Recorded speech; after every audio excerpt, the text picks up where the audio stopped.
Stop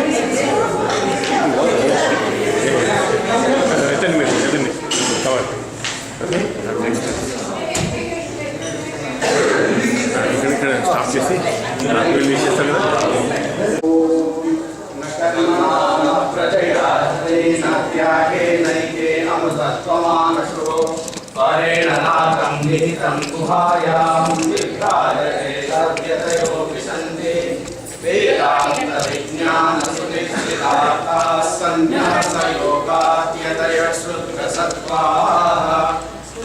ब्रह्मलोकेषु परान्तकाले परामृता परिमुच्यन्ति सर्वे नरं विपाकं परमेष्मभूतं यत्पुण्डरीकं पुरमध्यसर्गस्थं तत्रापि अहरं गगनं विशोकस्तस्मिन् यदन्तस्तदुपासितव्यं यो वेदादौ स्वरप्रोक्तो वेदान्ते च प्रतिष्ठितः तस्य प्रकृतिलीनस्य यः परस्य महेश्वरः न तत्र सूर्यो भाति न चन्द्रतारकं नेमा विद्युतो भान्ति कुतोऽयमग्निः तमेव भान्तमनुभाति सर्वं तस्य भासा सर्वमिदं विभाति अखण्डमण्डलाकारं व्याप्तं येन चराचरं तत्पदं दर्शितं येन तस्मै श्री विष्णुं शशिवर्णं चतुर्भुजं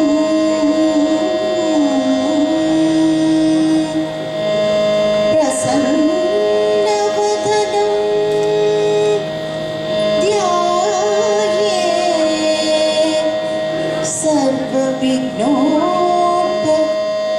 सर्वविघ्नोपशान्तये।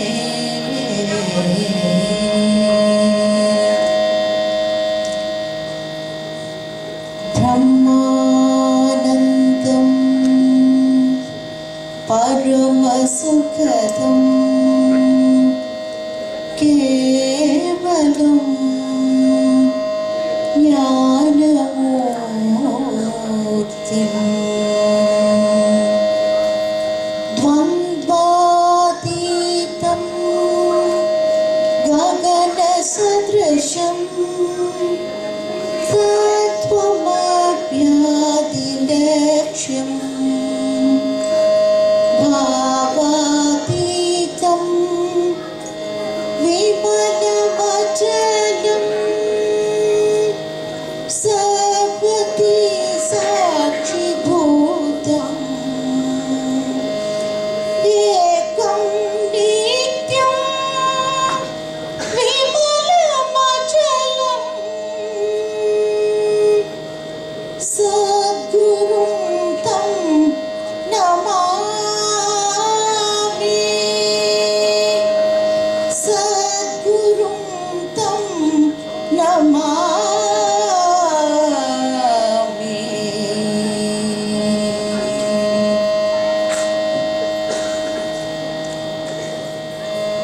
शान्ता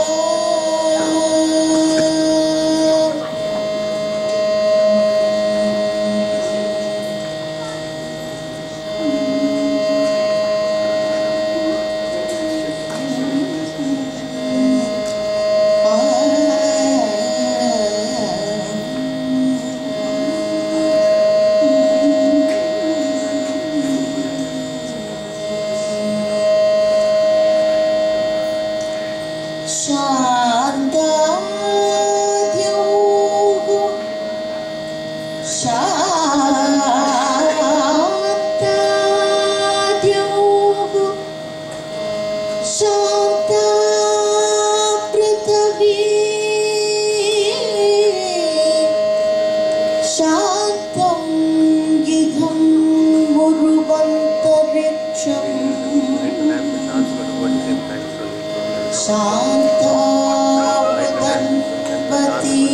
शान्तावदन्वतीरापग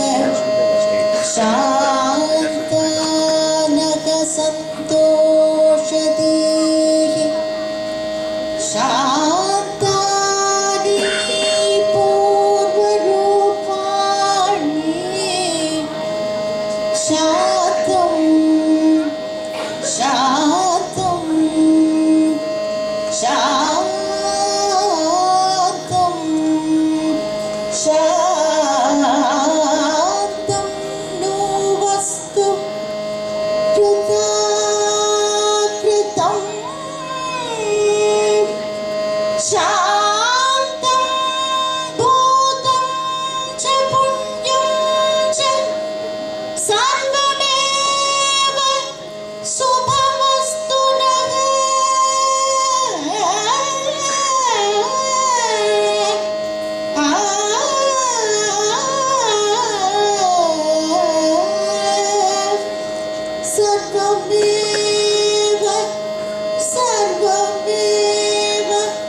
शुभमस्तु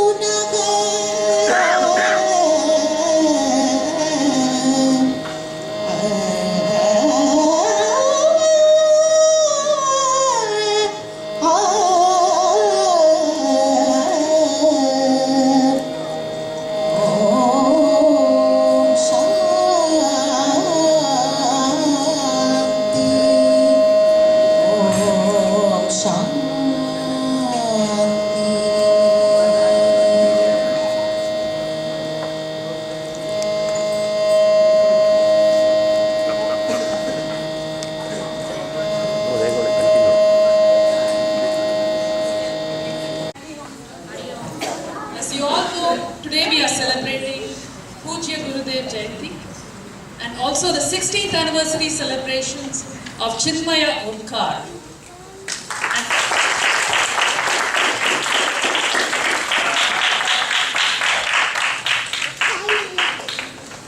Let's start today's program by invoking Pujya Gurudev's blessings and Pujya Guruji's blessings.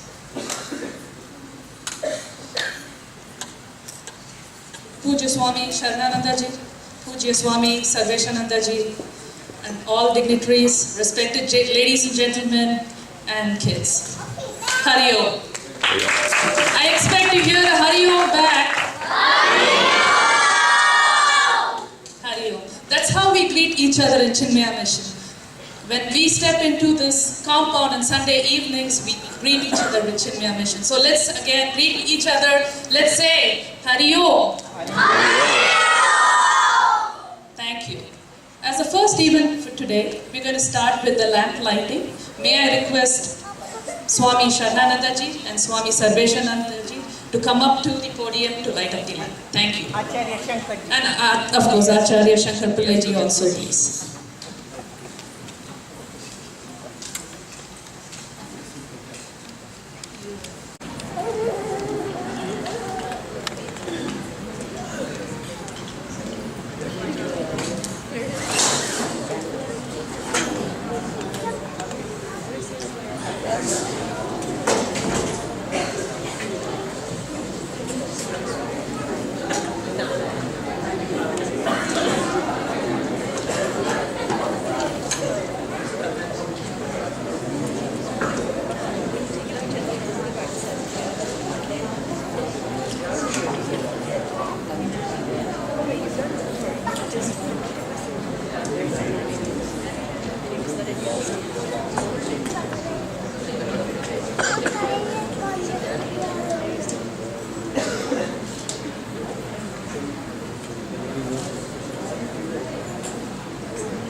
pranams to everyone. I'd like to extend a warm welcome to Pujya Swami Sharananda Ji, Pujya Swami Sarveshananda Ji, who has come all the way from Dallas, Acharya Shankar Ji, Ashok Ji, Tanvi and her parents, and to each and every one of you, a very, very warm welcome.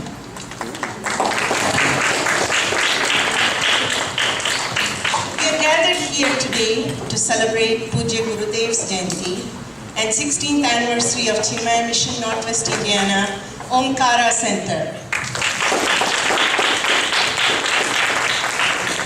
We've been blessed to be associated with Chinmaya Mission since April 3rd of 1997 in Northwest Indiana. We are extremely grateful to Pujya Swamiji, Swami Sharananda Ji, for guiding us and enabling us to grow in the right direction by enhancing the spiritual values and lives of our children and adults in Northwest Indiana. With the grace of the Lord, we had yet another wonderful year. Thanks to a super team of Sevaks and Sevikas. It's heartwarming to see all your dedication and support. The very backbone of Chinmaya Mission Northwest Indiana. Ladies and gentlemen, let's them a big, big, big round of applause. Thank you all the Sevaks and Sevikas for your selfless seva. Thank you once again. The purpose of Chinmaya Mission is to provide individuals from any background the wisdom of Vedanta and practical means for spiritual growth and happiness, enabling them to become positive contributors to the society. This is our mission statement. Pujya Gurudev, Swami Chinmayananda, in his relentless service of 42 years, left an indelible mark in the hearts and minds of people, and his footprints in the multifarious service projects he inspired in the mission. He created a vast legacy, a global organization committed to Vedanta, and also started numerous educational institutions and social service projects. He lives on in the priceless publications of Chinmaya Mission and in the hearts of millions as a saint and teacher extraordinaire, and passed on the torch to Pujya Swami Tejomayananda, the current head of Chinmaya Mission worldwide. Pujya Swami Tejomayananda is a living portrait of simplicity with depth, humility with courage, and wisdom with devotion. Always jovial, smiling, and welcoming, he is readily accessible and approachable to all who seek the knowledge of Vedanta from him, and is continuing the great work entrusted to him. Gurudev's devoted workers often worry about collecting funds necessary to carry out one envisioned project or another. The following answer from a letter was typical response by him.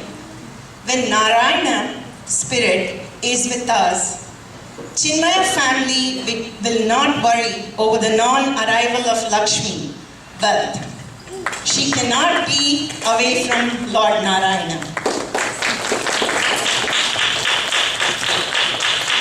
You know, once a doctor came to meet Gurudev at his ashram with a copy of Gurudev's Holy Gita and asked for his autograph. Gurudev wrote the following message in her copy of the book, Prescription. 2 stanzas 3 times a day for 3 months, to be repeated if symptoms persist.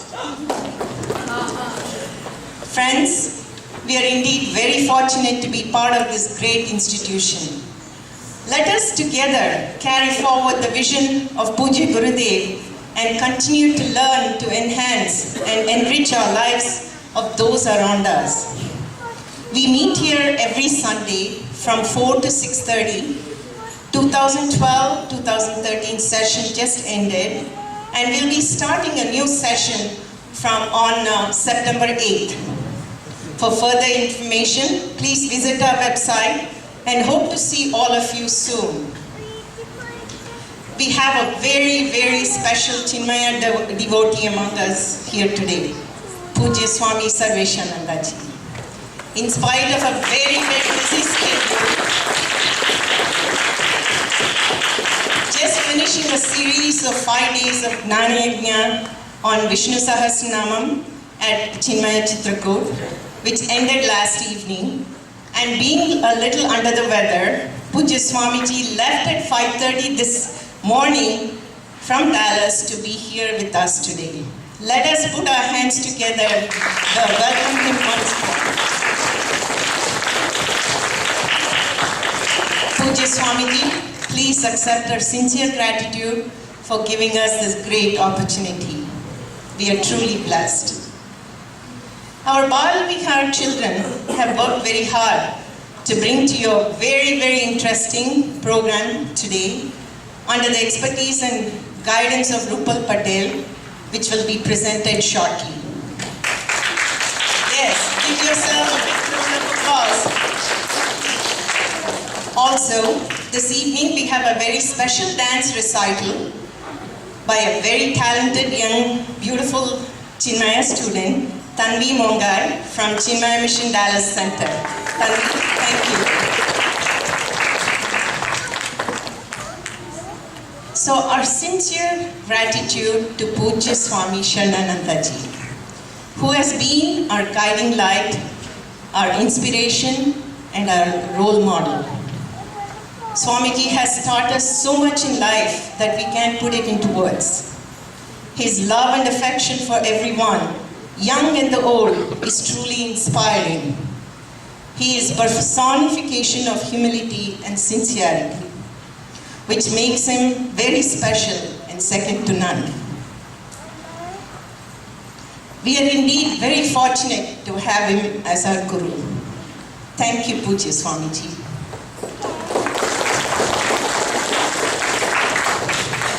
It is my great privilege and an honor to invite Pujya Swamiji, Swami Sharananandaji, to give us his blessings. Pranams.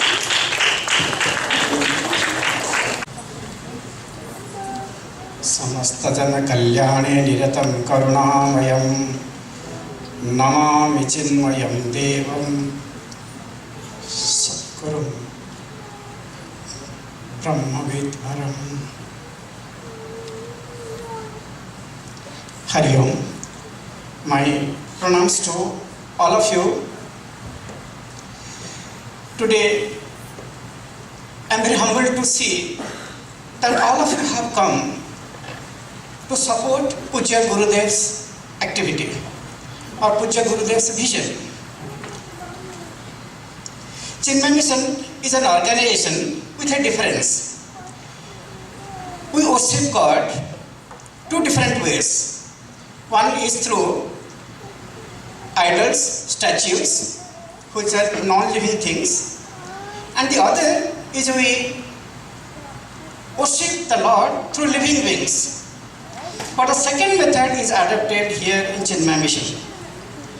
Pujya Gurudev will tell that the God has created all the living beings, and all those living idols are made by God. So we have to respect them. We have to love them, we have to guide them.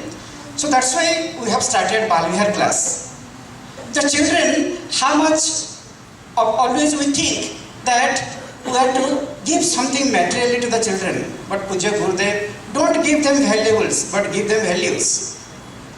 That is the most fundamental principle based upon which Chinmaya Mission Balvihar activities are conducted. And he has never neglected the adults. If the entire family is educated, then everybody will be empowered and they can lead a happy life. That was his main thinking. That's why all the activities in the mission are conducted around children and adults, only spiritual education. And for this purpose, all of you have stood. Of course, Pujya Gurudev is no more physically, but he is there in the form of all of you. And I pray for Pujya Gurudev's blessings and Swami Tejwan's blessings and Lord's blessings on all of you to do very well in life and to support the vision what Pujya Gurudev has put forth in front of us. Hari Om.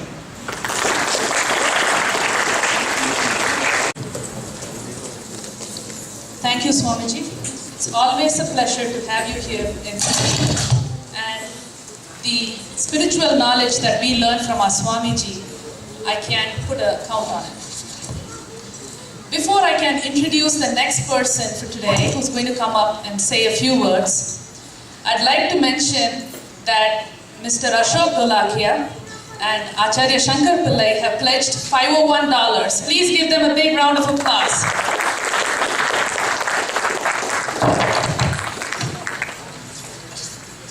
The next person who's going to come up on the stage is no stranger to us.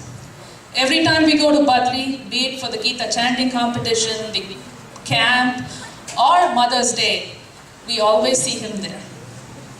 He comes from humble beginnings and a religious and traditional family background.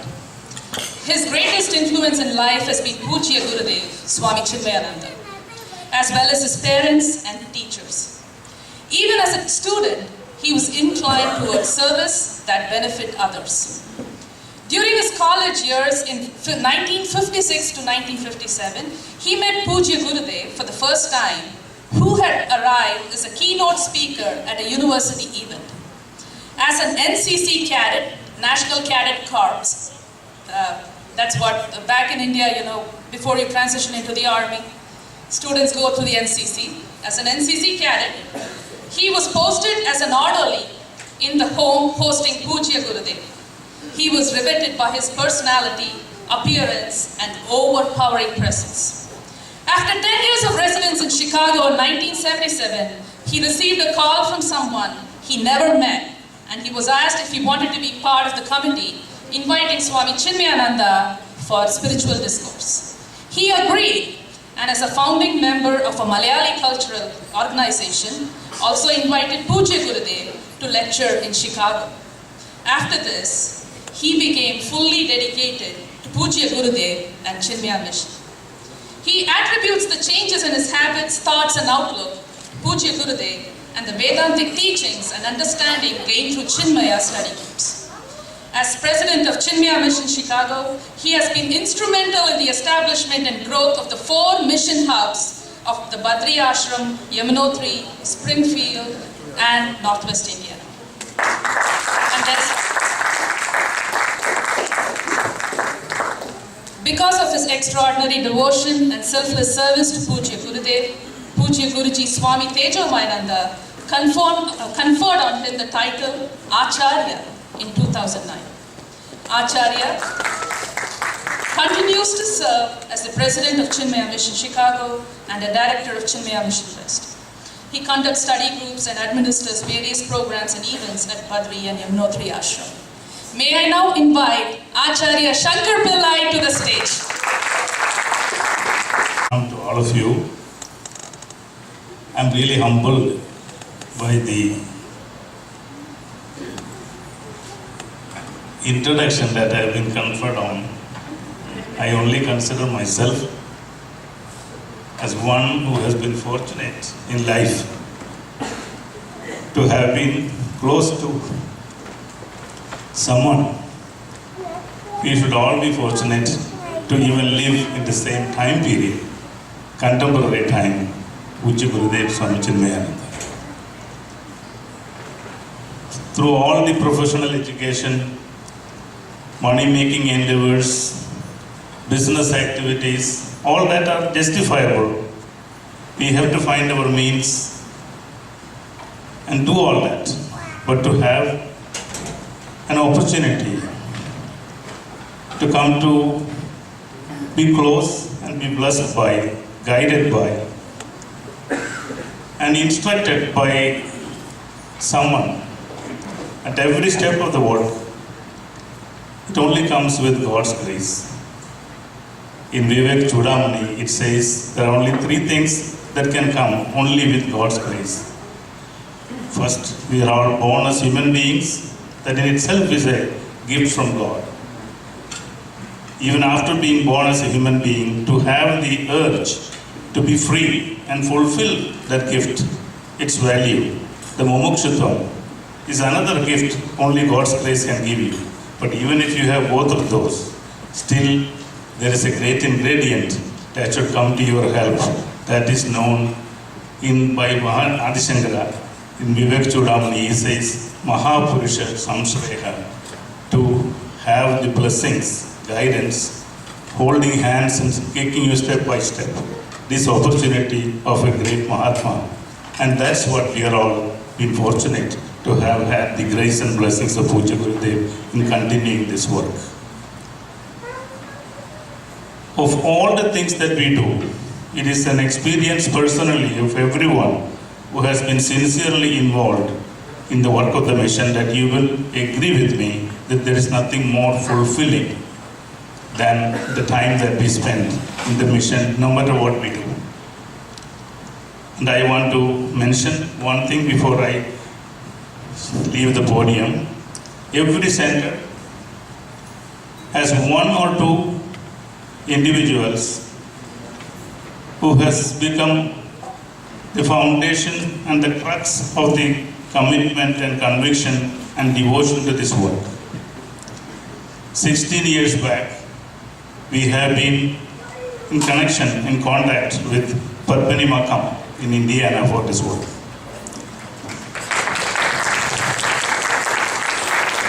I had not known her personally at that time, but only heard of her, how serious, sincere, and lot of conviction that this will continue, no matter who came, who were not able to come. Whether we had a center, it is not. Even let my house become the center for it. This work has been going on here only because of such an individual with so much of discipline and love for this work. And that has blossomed today into a center of this magnitude. This is a great, great accomplishment. It's a great blessing from Puja Gurudev. My sincere, heartfelt wishes to all of you to become beneficiaries of this institution and make it grow even further into the benefit of our children and their next generations. With that blessings from Puja Gurudev and our prayers unto him, we will have a wonderful evening today. Hari Om, my pranams again. Thank you. I just have one more simple announcement. There is nothing is possible without money. We all know that. I assume this particular banquet today has some objective in raising funds for Chinmaya Mission Northwest Indiana. It is the responsibility of each and every family who is present here to understand that need and do what is the best. I have not been asked to make this appeal to any of you. It comes from my heart because this is what we have been doing for 37 years. And it has worked and it has blossomed. We have had a very supporting, custodial relationship with Chinmaya Mission Northwest Indiana. In fact, we have requested Padmini Makam to be on the board of trustees of Chinmaya Mission Chicago, just so that this institution here will also get a similar lift and progress. And it worked. Until recently, she was on our board. So only when the responsibilities came more involved over here that we have requested her to pay attention to more here, not to our board meetings. But every year we conduct a banquet like this, and it is through this banquet alone the financial needs of our center is met by voluntarily what our devotees contribute. There is no arm twisting, there is no personal pressure inserted on anybody. It is all coming from the heart that what comes to the mission and that meets its goals. And without financial commitment and meeting those needs, no institution can grow. So please keep that in mind. Whatever is that you do, it is definitely not how much that each one gives, but it is definitely necessary that each one gives, and that is the most important thing. Now, considering this, we have a very humble, small contribution from Badri to Omkara, $1,001 for on this occasion. Please. Thank you.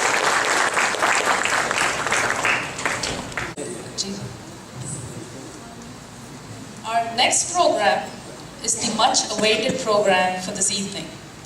It's the dance drama by our very own Northwest Indiana Chinmaya Balavihar kids.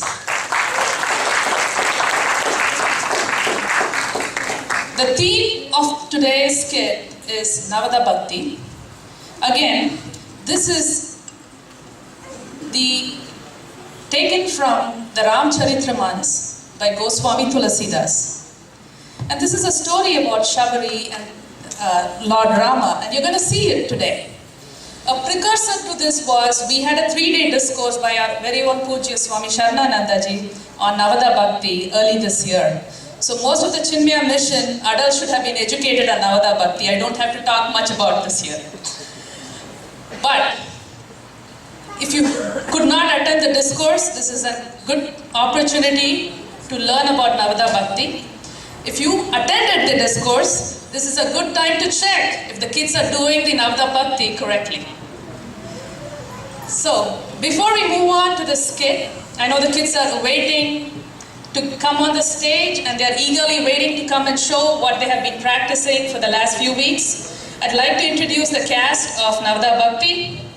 Lord Sri Rama, Shreyas Iyer, Lord Sri Lakshmana, Vijay Dasari, Shabari, Mahi Patel, Swamiji, Neil Singh, host Sharanya Sanaka, teacher Cynthia Chokalingam, Kanyas doing Pada Puja, Shriya Iyer, Haley Patel, Sania Singh, Bhajan led by Sanjana Talam Raju, Shalvi Talam Raju, Hanumanji is Ayush Arora, Gandhiji is Abhay Dodagani, children Ashu Dodagani, Sanjana Kumar, Devan Singh, Sampriti Swaminathan, Samyukta Swaminathan, Hindu is Anaga Kodukula, Muslim is Anushka Majeti, a Christian depicted today is Akansha Chauhan, Ekalavya is Satyush Arya, Guru Dronacharya is Harsha Sanaka, Mother Teresa is Shivani Kollu, and the narrators today are Anukruti Arora, Saveta Majeti. We also have some dancers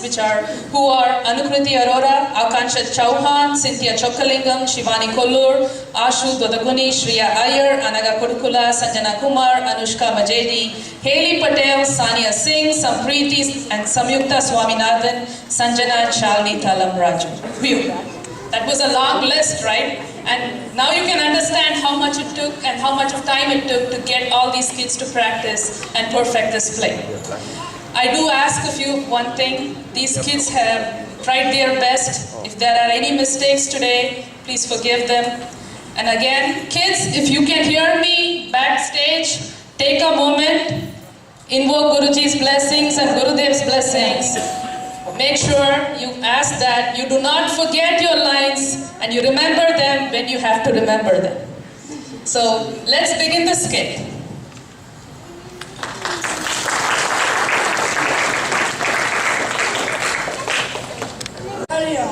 The Ramayana, or the story of Lord Rama, as originally written in Sanskrit by sage Valmiki, has over the centuries been translated into many Indian languages. One of the most well-known of these works is Ramacharitmanas, written in Awadhi by the great Indian saint Goswami Tulsidas Ji. Today we will be enacting a particularly inspiring story from the Ramayana as written and interpreted by Goswami Tulsidas Ji in Ramacharitmanas. Through this interpretation, Goswami Tulsidas Ji seeks to convey to us the 9 qualities that we must inculcate within ourselves if we are to become true devotees of the Lord.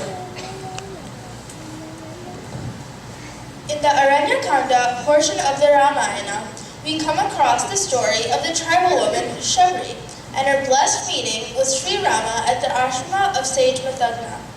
Shabri was a truly saintly woman who had gained enormous merit through her unflinching and doubt-free devotion to her guru, the great sage Mathagna. All who live a life of selfless service can achieve true liberation or moksha. This came true in the case of Shabri, who in spite of being a lowly tribal woman, met the Lord himself in the form of Sri Rama and was granted moksha by him. Let us now watch the story as enacted by the children of Chinmaya Omkar Balvihar.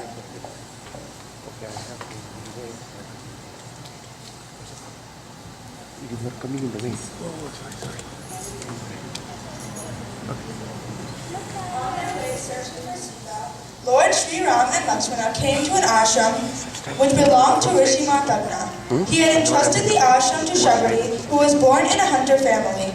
Shabari chose to spend her life serving the sages, doing penance in the Magan Gavana. Shabari would listen to Guru Mathagna hiding behind the trees. Unseen by him, she served him by removing the thorns, stones, and pebbles that lay on the track leading to the river where he used to walk. After many years of intense yearning and tapas, she was finally accepted by her guru as a disciple. Shabari eagerly waited for the arrival of Lord Sri Ram and Lakshmana, according to her guru's instruction. She thought, he might walk in at any time, so I have to be prepared to welcome him. And she was. She always kept the ashram and its surroundings clean. She paved the pathway to her simple home with fresh, fragrant flowers.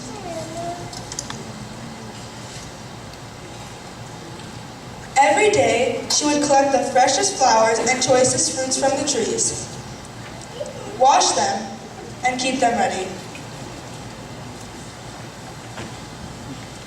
All the puja articles for the ceremonial washing of the Lord's feet were kept shining and ready for use. The seat for her lord to sit on was beautifully decorated every day.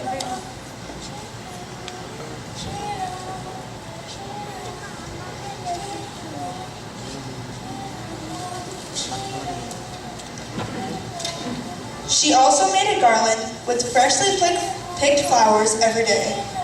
The Lord's form was always on her mind.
Lord Sri Rama and Lakshmana walked into the ashram.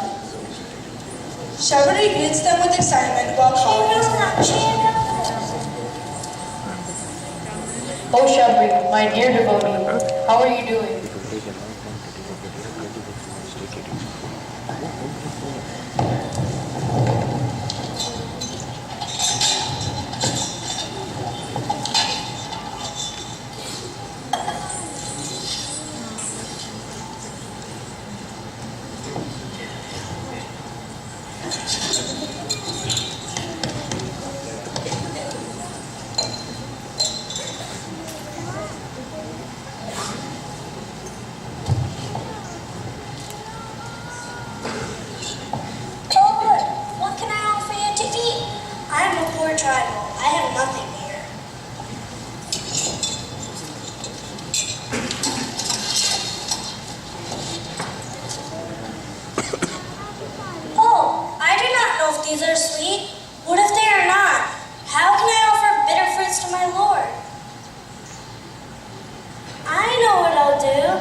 taste each fruit and give only the sweetest ones to my Lord.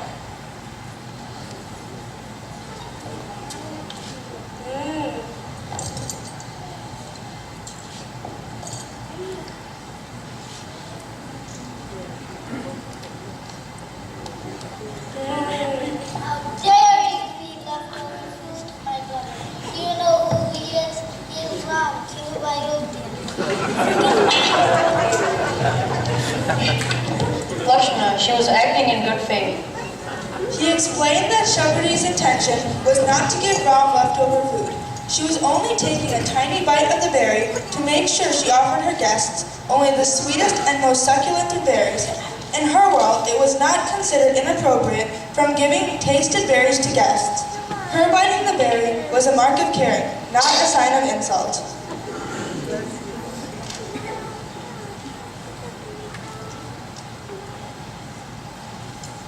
Oh Lord, it is indeed my good fortune that you have chosen to visit me. Your presence has purified this ashram. I am but an ignorant and poor woman with no knowledge of the Vedas, nor do I have any love, nor can I compose beautiful hymn in your praise. What did I do to deserve this generosity from you, O Lord? Shabari, mere study of the scriptures without fully understanding them is as good as ignorance. You must understand that I love all my devotees equally, irrespective of their health, wealth, or social status. Even though you have not studied the scriptures, you have served your Guru with unflinching devotion and worshipped me with a pure heart. Such pure devotion is known as bhakti and is the highest of all achievements. Let me now elaborate on the 9 essential qualities of a true bhakta or devotee. The first is to have fellowship with the saints. The first step is satsanga, or permanent association with the changeless. It also means to be in the company of saints and noble people, thus creating the right atmosphere for us to reach our true self. Let's see a Bhajan Sandhya hosted at a devotee's residence.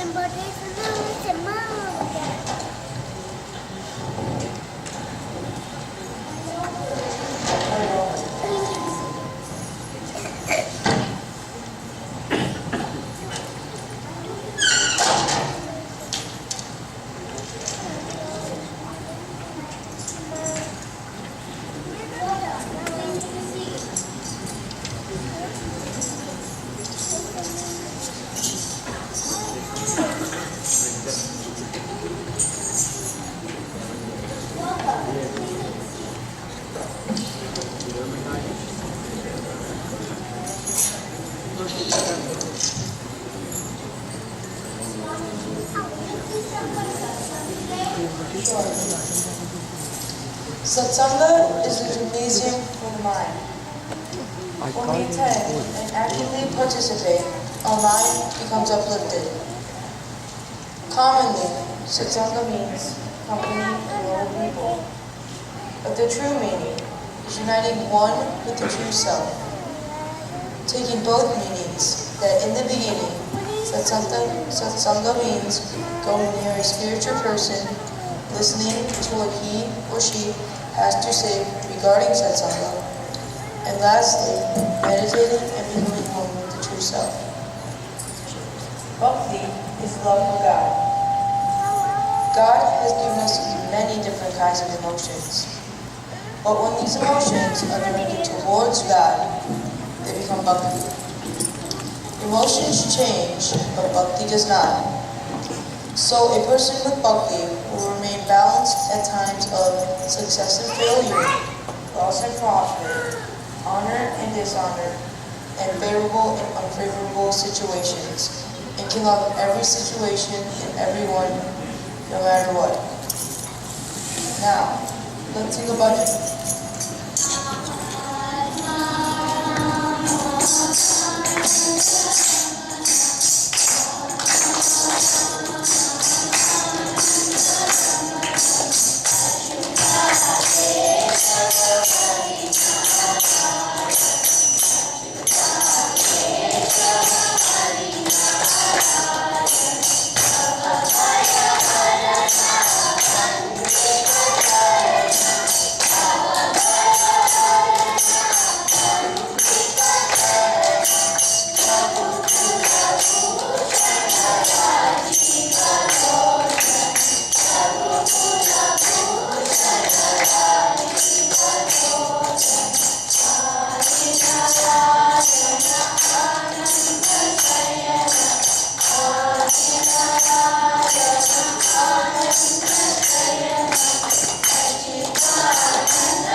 The second step is to have fondness for my stories.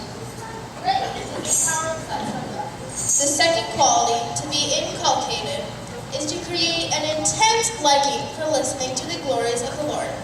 When the mind is constantly filled with the divine stories of the Lord, slowly it starts developing these noble qualities. Srimad Bhagavatam says that Lord enters our hearts through our ears. Oh, I see it in my mission class. Kids are eagerly waiting for their teacher. I am sure the teacher will have a lovely story to share.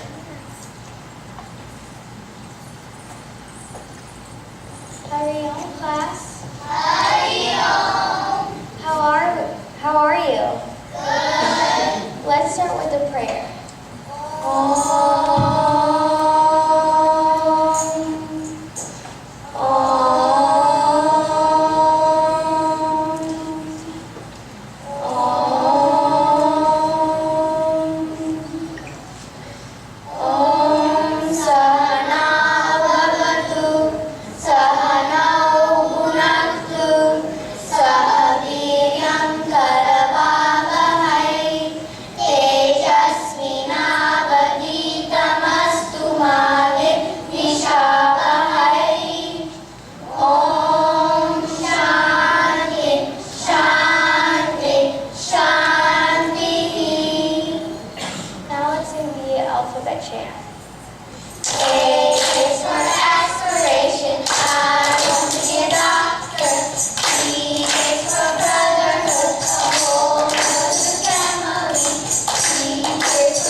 A story about Lord Rama.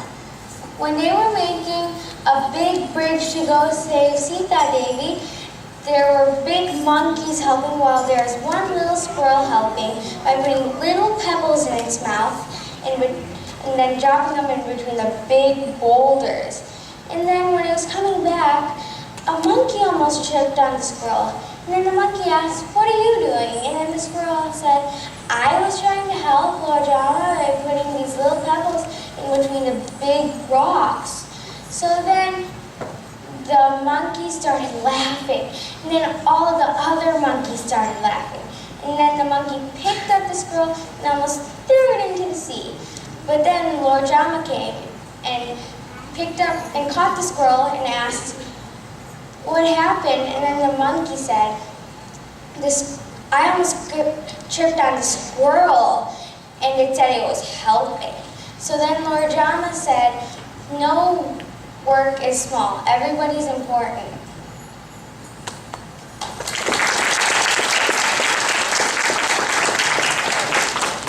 Let's thank God for this opportunity.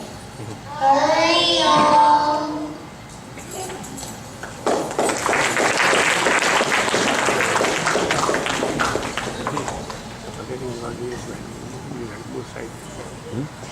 Forgetting that you're having wheels.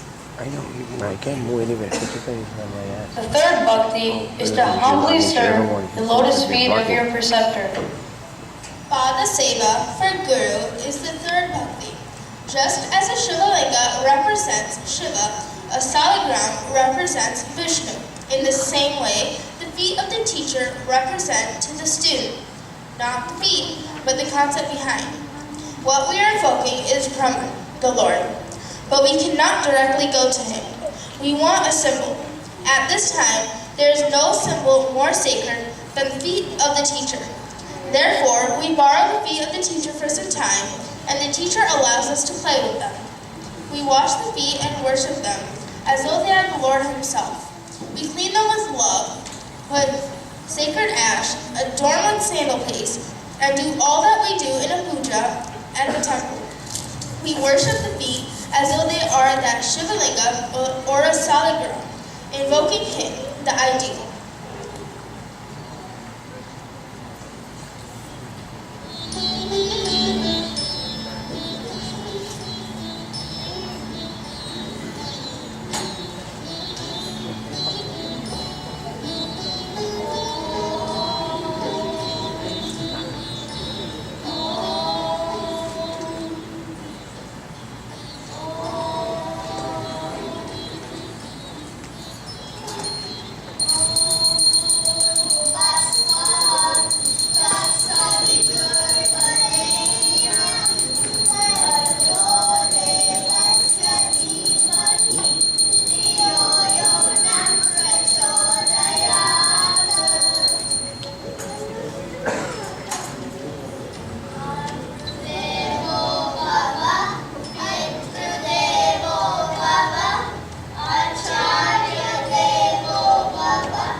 The fourth bhakti is to sing my praises with a guileless purpose.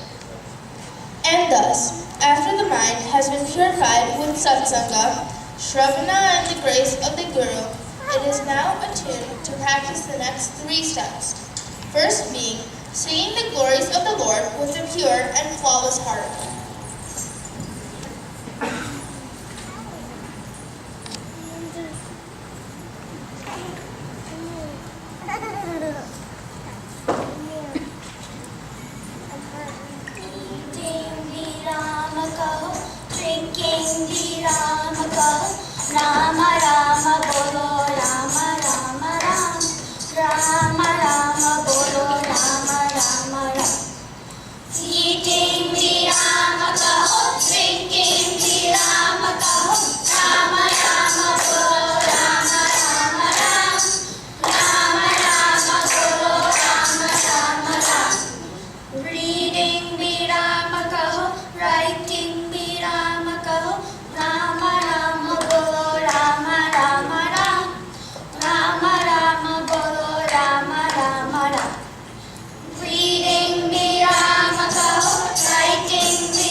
kaho, Rama Rama bolo Rama Rama Ram. Rama Rama bolo Rama Rama Ram. Standing Sri Rama kaho, sitting Sri Rama kaho, Rama Rama bolo Rama Rama Ram. Rama Rama bolo Rama Rama Ram. Laughing Sri Rama kaho, crying Sri Rama kaho, Rama Rama bolo Rama Rama Ram. Rama Rama bolo Rama Rama Ram. Laughing Sri Rama kaho, crying Sri Rama kaho, Rama Rama bolo Rama Rama Ram. Rama Rama bolo Rama Rama Ram. Eating Sri Rama kaho, drinking Sri Rama kaho, Rama Rama bolo Rama Rama Ram. Rama Rama bolo Rama Rama Ram.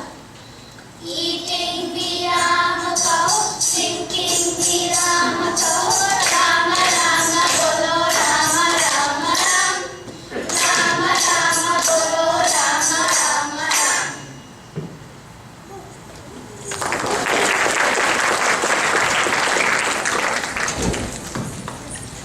Recite my name with an unwavering faith.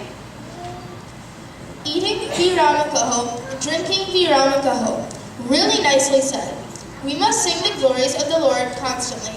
By doing that, we purify our body, or speech. Purification of our speech renders us eligible for the higher knowledge. The second of the 3 steps, and also the 5th bhakti, is reciting the name of the Lord with an unwavering faith.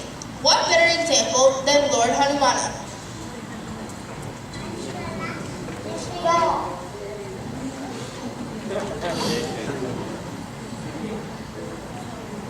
Ayodhyavasi Ram Ram Ram Dasharatha Nandana Ram. Ayodhyavasi Ram Ram Ram Dasharatha Nandana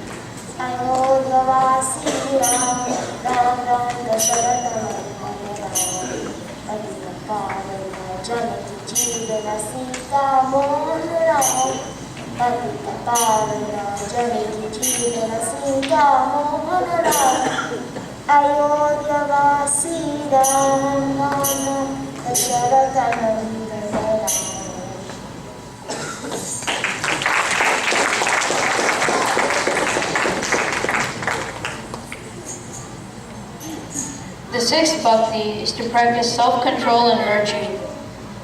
The 6th bhakti is practice self-control and noble virtues and never stray from the path of dharma. And what better example than the great saint, Mahatma Gandhi, to demonstrate this? Of course, Gandhiji is an embodiment of a number of great virtues, and he is also a shining example of unflinching faith in the Lord and adherence to the path of dharma, in spite of all challenges and difficulties.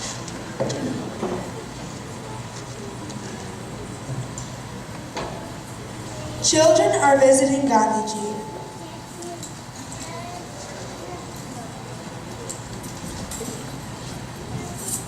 One boy sees the way Gandhiji is dressed. Why isn't he wearing a shirt? Gandhiji, why don't you wear a kurta? Where's the money, son? I am poor. I can't afford it. Oh, I'm not so well. She makes all my clothes. I'll ask her to make one for you. How many kurtas can you make? How many do you need? 1, 2, 3. She'll make as many as you want. Morning and then brothers and sisters. I can't really put until I can have one. What are you really, brothers and sisters? Gandhiji was right. Till every one of them had a kurta to wear, how could he wear one himself?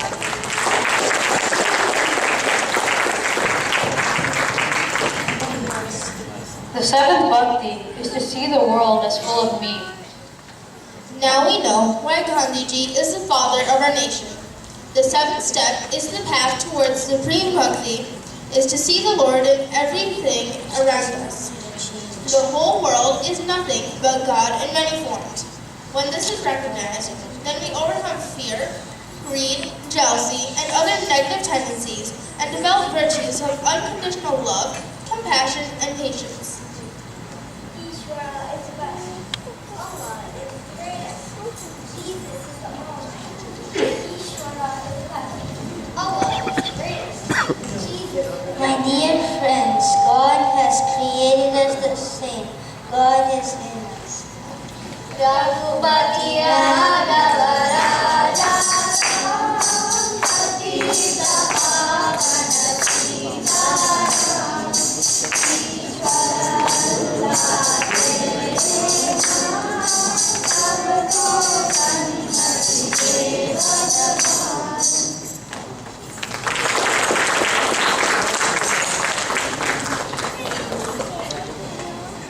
The eighth bhakti is to always remain contented with whatever you get and never think of detecting others' faults.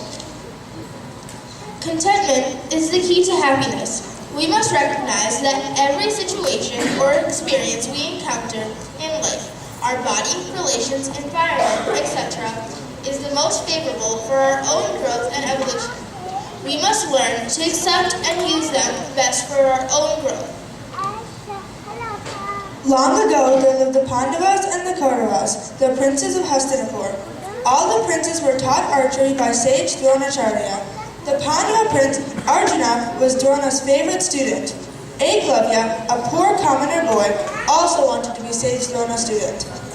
Respected sire, please accept me as your student. I want to be the best archer in the land. I only teach the princes. Besides, only Arjuna will be the best archer in the land. I cannot accept you as a student. Eklavya was a determined boy. He made a statue of Dronacharya and started practicing in front of it. One day, Eklavya heard a dog barking loudly.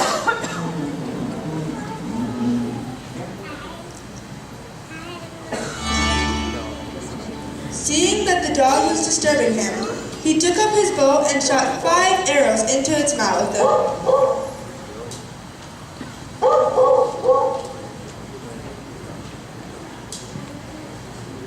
The dog was unhurt, but could no longer close its mouth. It ran to Dronacharya. Dronacharya came to visit Eklavya. Eklavya ran to him and fell at his feet. Thank you, Gurudev, for coming. After so many years of learning from your image, I have the good fortune of seeing you. My dear boy, you have successfully completed your education. Now it is time for Guru Dakshina. Will you give me whatever I ask of you? Yes, Gurudev. Eklavya, even though I rejected you, you have made me your guru. For my Dakshina, I ask of your right thumb.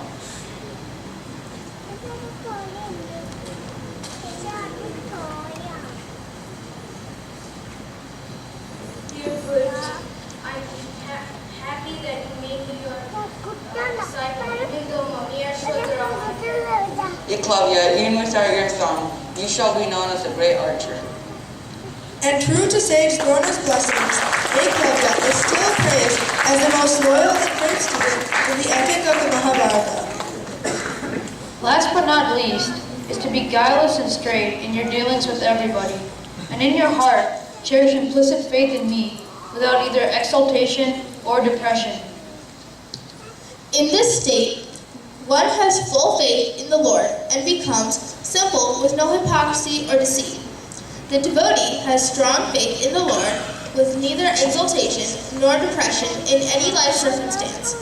Small of stature, rock-like in faith, Mother Teresa of Calcutta was entrusted with the mission of proclaiming God's thirsting love for humanity, especially for the poorest of the poor.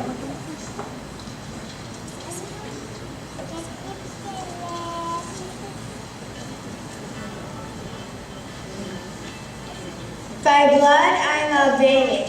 By citizenship, I'm Indian. By faith, I'm a Catholic nun. As to my calling, I belong to the world. As to my heart, I belong to the heart of the Lord.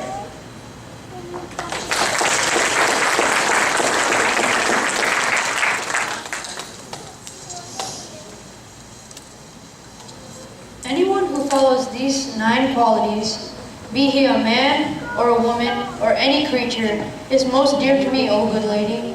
Shabri, of these 9 qualities, I only wish that my devotees follow one, consistently and thoroughly. But I have found that you have followed all 9 ways. Therefore, I see no one higher than you in spiritual attainment. You have blessed me with both your presence and your immortal words of wisdom have cleared all my doubts and my ignorance has been destroyed. God's presence is our companion, God's love our protection, God's power our strength, God's wisdom our guidance.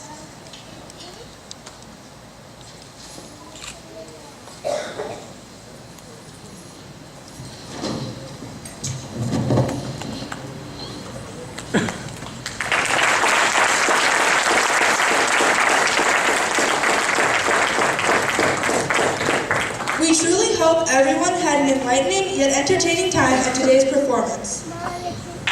Let us all pray to Lord Rama, the embodiment of dharma and virtues, to inspire us so that we are successful in emitting these 9 qualities and thus become true devotees of the Lord.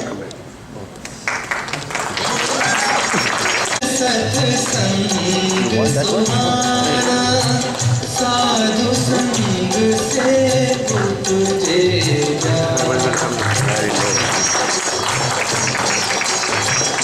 दूजे भक्ति परम सुखदाता चित्त लगा सुन मेरी गाथा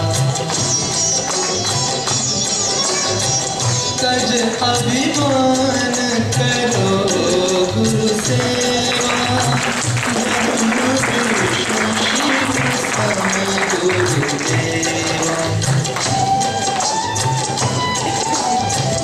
हो निष्कपट मेरा गुण गाया करे सुहावे राम रसायन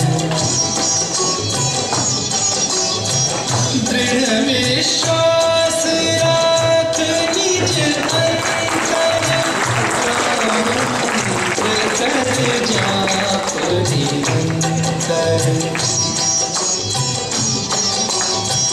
इंद्रिय वश कर चरित संभालो सद्गुण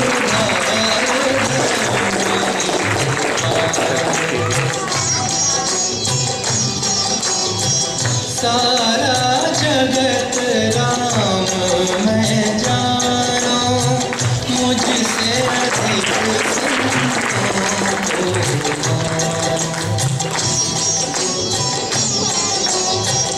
एक संतोष सकल सुख लाए सपने के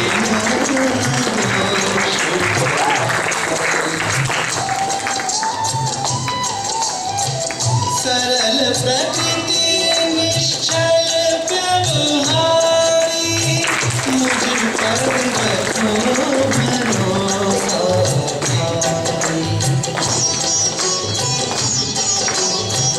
कोई भी स्थिति हो जीवन में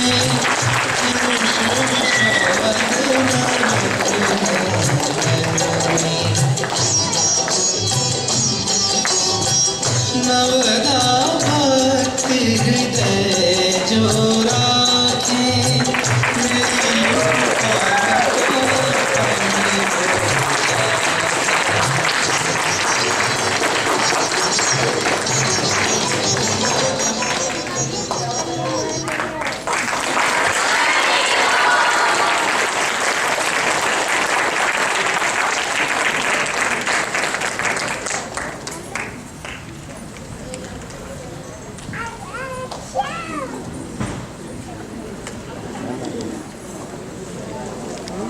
Pledged 1001.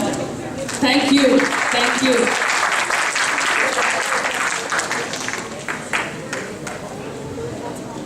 Our visiting Acharya today is Swami Sarveshananda. Swami Sarveshananda hails from Andhra Pradesh, India. He grew up in different cities across India and is fluent in English, Sanskrit, Hindi, Telugu, Tamil, and several other regional languages of India. As a youth, his first meeting with Pujya Gurudev Swami Chinmayananda was by accident. It says, "Galati se mistake ho gaya." Inspired by Gurudev, he joined CHIK, which is the Chinmaya Yuva Kendra, in 1989 and was the founder vice president of the CHIK chapter in Senilingapalli, a suburb of Hyderabad. As a CHIK, he initiated and headed many service projects and never missed an opportunity to attend spiritual camps conducted by Pujya Gurudev. Pujya Gurudev's powerful influence and teachings inspired him to join the mission's 2-year residential Vedanta course in Mumbai in 1993. He says, "Those 2 years at the ashram are the most memorable years of my life. I am still chewing the cud in an effort to digest everything I learned there." After completing the course in 1995, he was initiated as Brahmachari Uddhav Chaitanya and posted as the resident Acharya of Chinmaya Mission Vijayawada, where he served until June 2002. In June 2002, Pujya Guruji Swami Tejomayanandaji posted Swamiji as the resident Acharya of Chinmaya Mission, Dallas, Fort Worth in Texas. To date, he conducts Vedanta classes and activities for all age groups. He has been instrumental in the center's exponential growth, including the classes at the Fort Worth and Flower Mound location. The expansion of the current Dallas ashram of Chinmaya Saket, the establishment and development of the new ashram Chinmaya Chitrakoot in Flower Mound, and the purchase of the Chinmaya Mangalam ashram in Melissa, Texas. Swamiji is currently the National Director of CHIK West. He has also initiated the construction of a mission center in rural Andhra Pradesh. Swamiji's love, infectious laugh, and genuine interest in people have endeared him to young and old alike throughout North America. He is an accomplished speaker who can make complex subjects simple. He enjoys painting. On the website, I did notice a lot of information about Tanjavur painting Swamiji, sports, gardening, cooking, and music. May I welcome Swami Sarveshananda to say a few words. Pujya Gurudev, Pujya Guruji, and the Lord's grace on each one of us. And the kids, no doubt, did an awesome job. After I come back, I had to speak with Rama, or the one who was portraying as Rama, because he was having his hand all while up. So I need to ask him, can he understand the responsibility of the Lord who has to hold that all along, all through?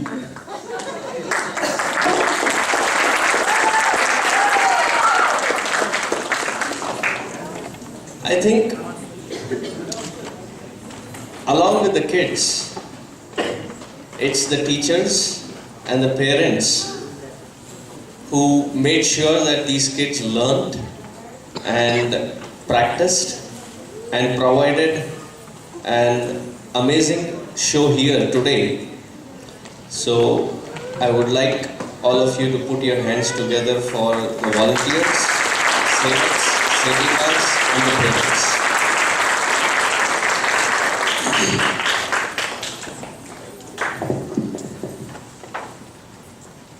When I was looking at the time schedule of today's events, at 7:30 we are supposed to start. What were we supposed to start? Dinner. So with Ravi there, I was just kidding with him that probably I should get onto the stage and chant Brahmarpanam and get back.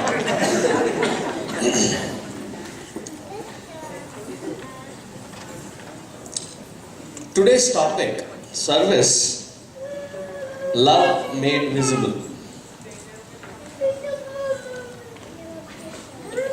At 7:30 when we said that we will serve food, I am sure many of you are hungry. I don't want to challenge or question that. I am sure many of you are hungry. But if I were to ask, can you show your hunger? Then probably one of you or the courageous one would answer that if you stop, then we can show our hunger. We can show it while eating. Hunger is an abstract feeling which cannot be displayed, which cannot be explained, which cannot be shown. It can only be experienced and it can be satiated by eating food. Similarly, love is another abstract feeling which cannot be articulated, which cannot be expressed in words. But Gurudev, Puja Gurudev, in his very beautiful letters called I Love You letters, if you ever get an opportunity, please do read through that book. It's a very beautiful letters that he has composed for Balavihar children, and he had mailed them. So these collection, there in those letters he says, love though being abstract can be explained in easy terms. So in his definition he says that you may give without love. So many times it happens that when you are nagging somebody often, when you are onto their nerves, frustrated out of irritation, they may say, to heck with it, take, go. So we may give out of frustration. We may give, and that giving can happen without love. You may give without love. But you can never love without giving. Whenever your heart is filled, touched with that sweet emotion of love, you feel like going out and giving something. And giving that which really means, which really is valuable to the other person. Like I was in, there is this sweet couple. They are really very elderly. I know them for about 20-25 years. They live in Bombay. And though she has lived in Bombay, the Amma there, he is about 80 years old now and she is around 75. But she comes across as very blunt and very abrasive lady. But it's just words. She has not learned, the sophisticated way of saying things. She just says it as she feels. So one day I was there in their house, and that day I was having a fasting. So I told her that I would be eating just fruits. So she said, there on the table, serve yourself. So I went to the table and I was serving myself, and this lady again comes back and says, पहले केले खत्म कर देना, वैसे भी खराब हो रहे थे. So, which means that though you are eating fruits, try finishing those bananas. They are getting in a bad shape. And I thought that was bad enough that she had to say that.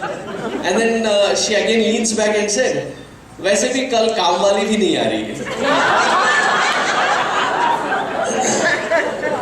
And moreover, tomorrow the lady who comes to work clean, she also is not coming, so this would go really waste. So why don't you finish them? Anyway, you're fasting.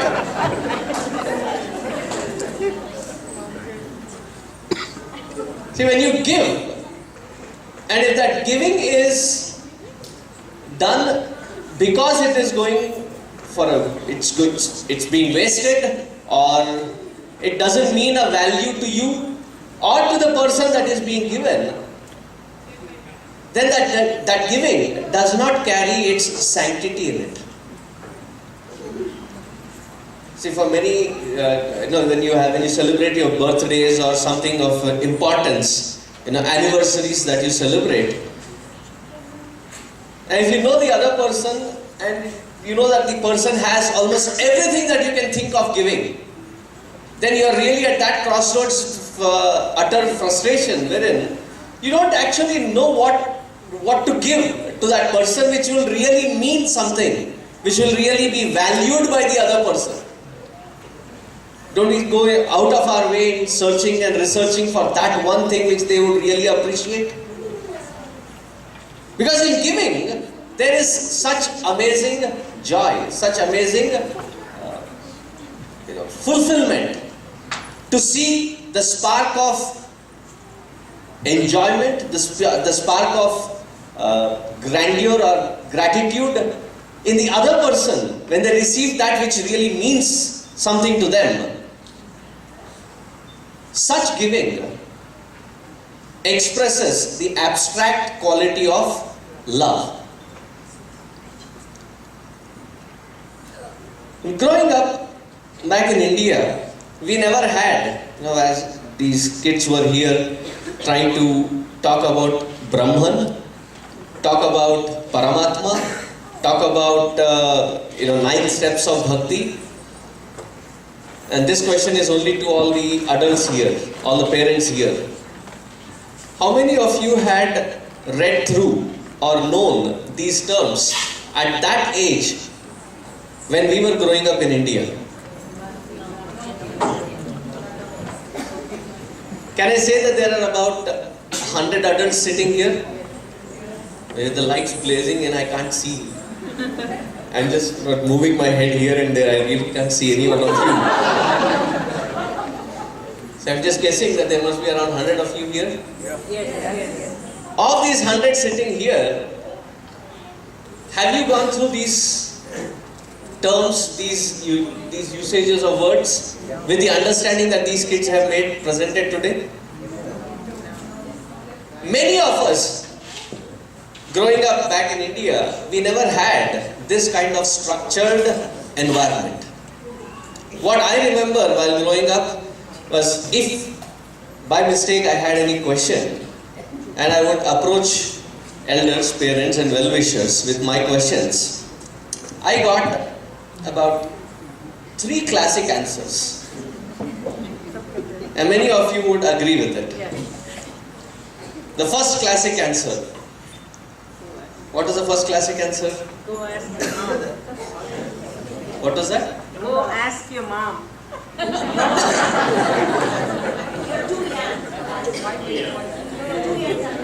So the first answer that I received was,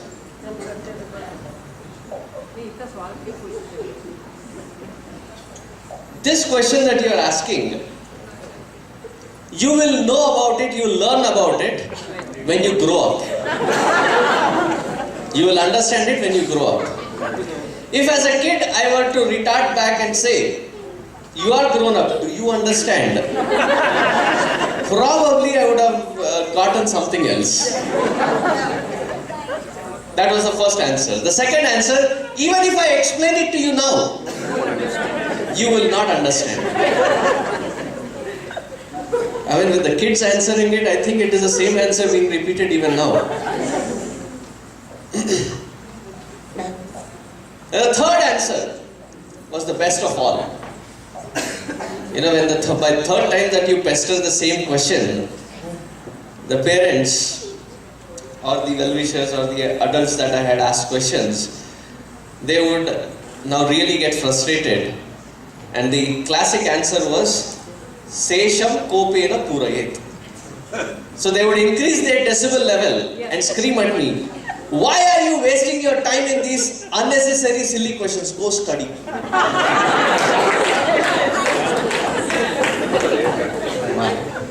I think I have a very good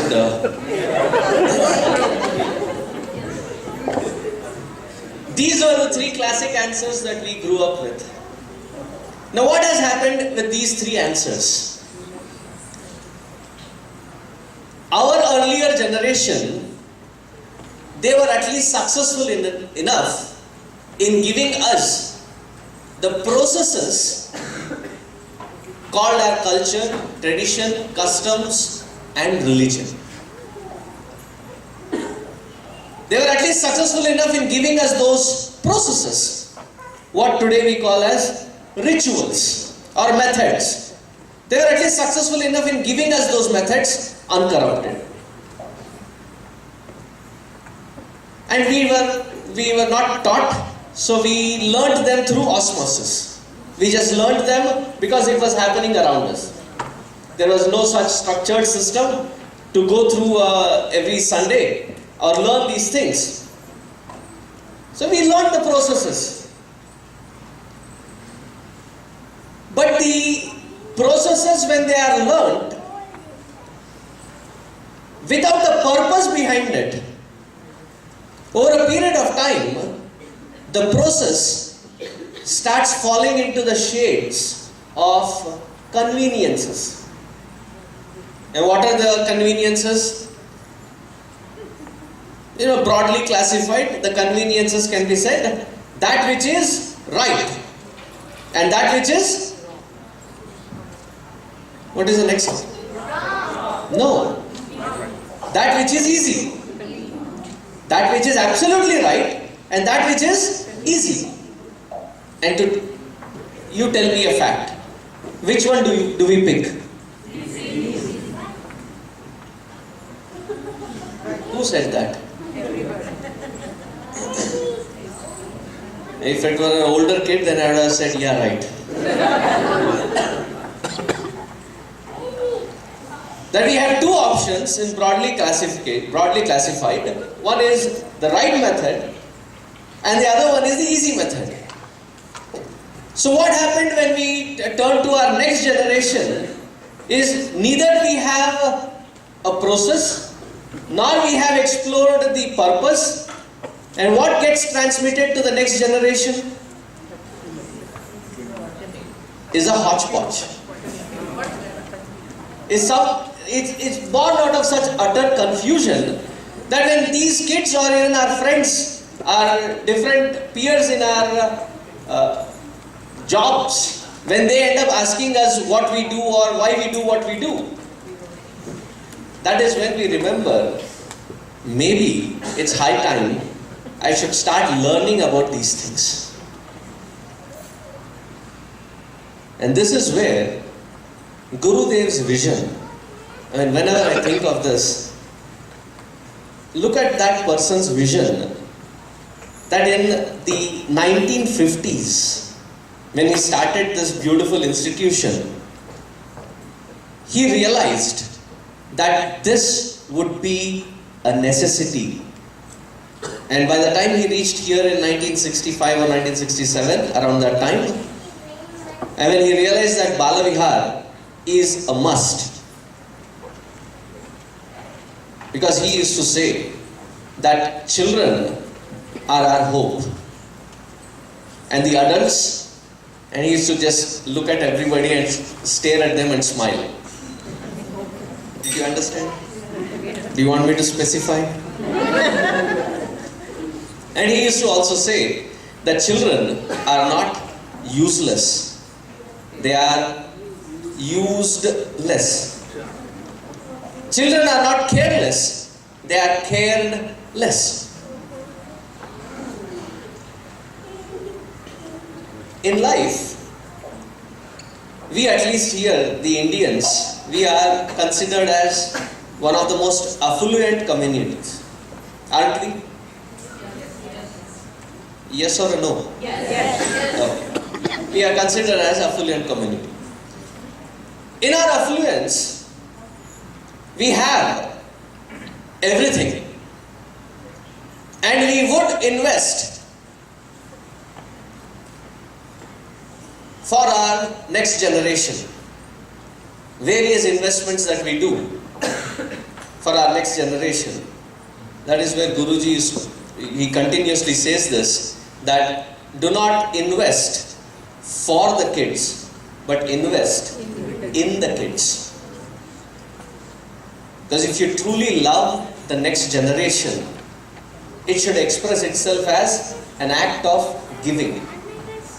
An act of that giving, which they may not understand as valuable now, but at that time, at that frame wherein they come to a platform wherein they have to establish themselves and stand on their own feet.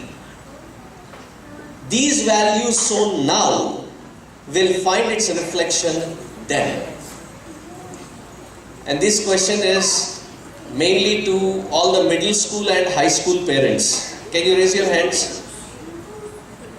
Okay, to all of you. As I said, standing from here, it doesn't make any difference if you have raised or not, because I can't see anything. Again, so to all middle schoolers and high schoolers, parents, when you take your kids back from Balavihar, after the session is done, what is your normal question? That I think kids can help me say it. What is their normal question? What did you learn today? And parents, here, don't dig a grave for yourself, so you keep quiet. Let the parents answer. What is the answer that the kids give? It is not just nothing. It has to come with an expression. It has to be nothing. It has to come with that style. And whenever the parents hear this nothing from the kids, I mean, believe me, they are in their middle school. By the time they get to high school, in their 10th, 11th, 12th, they start staring at you, glaring at you. It's almost like, feels like that, you know, the sentiment that is conveyed is almost to the level of saying that, duh, did I even answer that question every time? Why even ask? And that's the look in their eyes. And then the parents, we feel that maybe they are not interested, maybe they don't understand, maybe it is not really worth it, maybe they are not learning anything. To tell you a fact, when you listen to something really good, a good satsang, and your other half has not come, and you go back home and you say that today's satsang was really beautiful, and your other half asks you, what did they speak about? What did you learn today? Well, they said a lot of things. They were good. You should have been there. Does that mean that you did not listen to what was being said? Does that mean that you did not understand what was being said? It is just that you cannot articulate it. Now the kids, when they say nothing, don't get disappointed.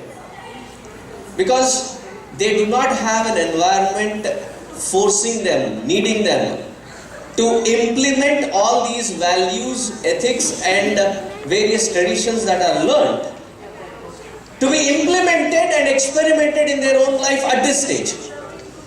But by the time they get into their own independent standing, which is by the time they get into universities, wherein they will have to test all these things as a practical application. Because I deal with being the Yuva Kendra in charge, I deal with that age group and I visit a lot of universities, and I can tell with pride that these kids come back, those who have argued and they just want to push those buttons, and the parents they want the kids to participate in the puja, and the kid goes pushing the wrong button there. He says, I don't believe in God. And the parent is all concerned now. Swamiji, I brought my kid for 6, 7, 8 years or 13 years to Balavihar, and now he ends up saying that there is no God. What do I do? Don't worry. He's just pushing your buttons. And such kids who have pushed their buttons, I see them. Yes, recently I got a call. He was a national debater, and if I would say something, he would make sure that he would argue. Just for the heck of it, he would argue against. If I say there is God, he would prove that there is no God. If they say that Karma Yoga works, he would say Karma Yoga doesn't work. That was the standpoint of his. So after he had graduated from Balavihar, one fine day I get a surprise call. He said, Swamiji, I have two things. Both may be of a surprise or a shock to you. I said, go ahead. I think I have heard it all. Nothing can take me by surprise or shock. What did you do? He said, you are speaking like my parents. I did not do anything, but I think you will be proud of me. He said, I have become the Hindu Student Organization's president. Now this fellow who was arguing against it comes back saying that he has become a Hindu Student Organization president. And then he says, now is the shocker. I said, this was itself a big shock. What else are you going to tell me that will shock me more than this? He says, can you spend 40 minutes with me over the phone? Because this Diwali we are trying to celebrate the puja, and when you were teaching I had neglected it. I would want to learn every step of it so that I can officiate it in my college. See, when they get that opportunity to experiment and stand by, stand as the values that they have learned, until then, it may not be seen practically implemented into their lives. So that which we value, for the ones that we love, that value, when it is given, when it is imparted. So many parents say, after getting to high school or middle school, the children say that, Balavihar, I don't want to. So I tell them that there are certain things which are non-negotiables. At this stage, they may not understand the value, and many parents themselves may not understand the value of it. The vision that Gurudev had is to give this knowledge, sow these seeds as young as possible. Because by the time they realize it, they root well and deep. The deeper is the foundation, the stronger is the kid that grows. And if I am not wrong, Gurudev used to always say that I do not want our next generation to grow as good Hindus, but I want them to grow as the best human being. And this, through this structured system, is the guaranteed method to make sure that they receive the firm foundation of the cherished values that we have seen flourish throughout our generations. Now when we can part with these values to our next generation, that service is truly our love for our next generation made visible. I pray unto Gurudev, I pray unto that Lord that He give us that strength, that courage and that wisdom to make sure that our efforts that we are putting in various parts of US, especially here, to all those volunteers who have been spending umpteen number of hours in trying to reach out to our next generation, with gratitude on my behalf, can you all put another round?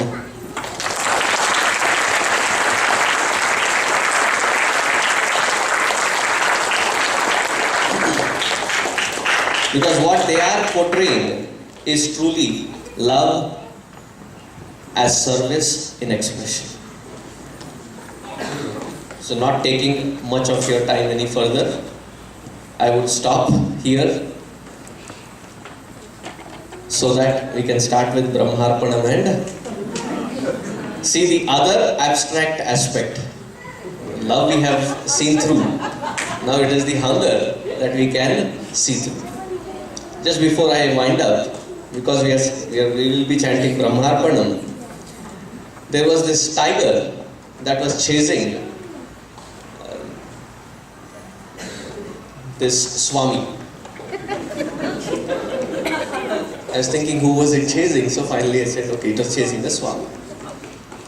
And the Swami tried escaping, running in through the forest, and finally came to a point wherein he couldn't escape, he was cornered. Being a Swami, what did he do? He started chanting Trayambakam Yajamahe Sugandhim Pushtivardhanam Urvarukam Mrityunjaya mantra. And as soon as the Swami started the Mrityunjaya mantra, the tiger also was a spiritual tiger. He also started Brahmar Padam Brahma Hari. So without much ado, I'll give it to the organizers so that we can get with our next level.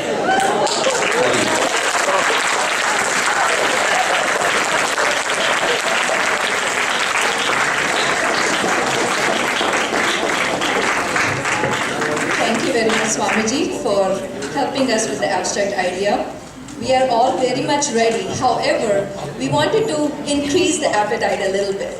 So we have decided to present service in action in the true form. We have Tanvi Mongia from Dallas, Texas, who has been a Balvihar student from the age of 5. And currently she is a junior at Plano East High School and is also enrolled in the International Baccalaureate program. She has been attending Chinmay Mission and now volunteers as an officer for Youth Initiative for Women's Leadership and Seva Foundation in her own community. As we all know, dance is the language of the soul. Bharatanatyam is a classical Indian dance form known for its grace, purity, tenderness, and sculpturesque postures. Learning Bharatanatyam normally takes years before Arangetram. And Tanvi performed her solo Arangetram at the age of 15. Today, Bharatanatyam is not only limited to India, but it's also a global dance practice. And we get to experience it right here.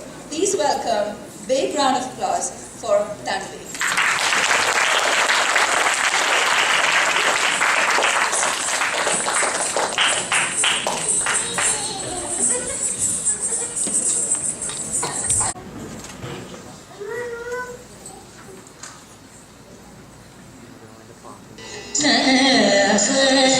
Durga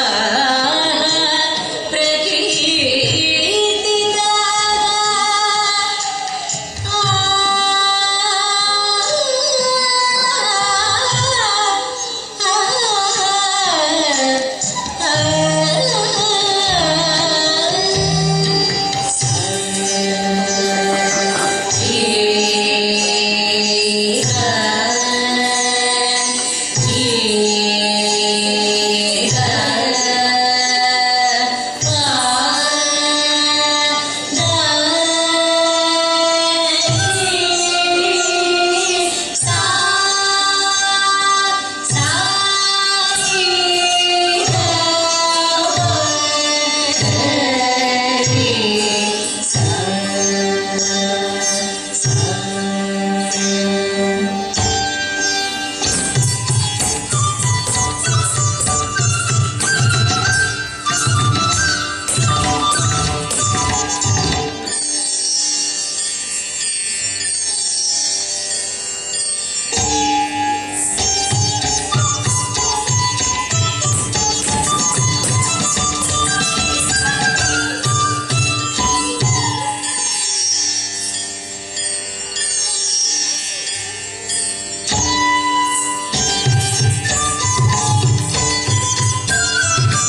करुणामयी शिवकाम सुन्दरी कारिणी मदनोल्लासमोहिनी मञ्जुभाषिणी जननी मङ्गलदायिनी मां पाहि शैलसुते करुणामयी शिवकाम सुन्दरी कारिणी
स्वरूपिणी चन्द्रवदने चन्द्रसमोदरि चन्द्रघण्टे रत्नकङ्कण माल्यादिभूषिणी दयामयी पाहि Parvati प्रणवार्थस्वरूपिणी चन्द्रवदने चन्द्रसमोदरि चन्द्रघण्टे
performance. Kids, what do you think? Give her another big round of applause.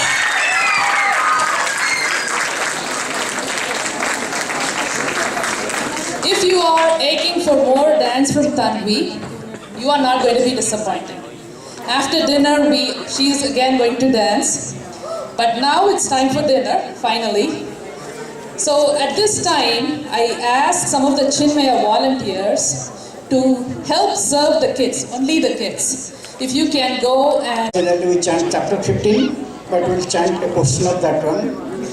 Aham Vaiswanaro Bhutva Praninam Dehamasritaha Pranapana Samayuktaha Pachamyannam Chaturvidham Sarvasya Chaham Hrudi Sannivishtaha Matta Smrutir Jnanam Apohanam Cha Vedaisya Sarvairahameva Vedyaha Vedanta Krudveda Videva Chaham Dvavivo Puruso Loke Kshara Kshara Eva Cha Kshara Sarvani Bhutani Kutastho Kshara Uchyate Uttama Purusastvanyah Paramatmeti Udahutaha Yulokatrayamavishya Vibhartya Vyaya Ishvaraha Yasmat Sharamati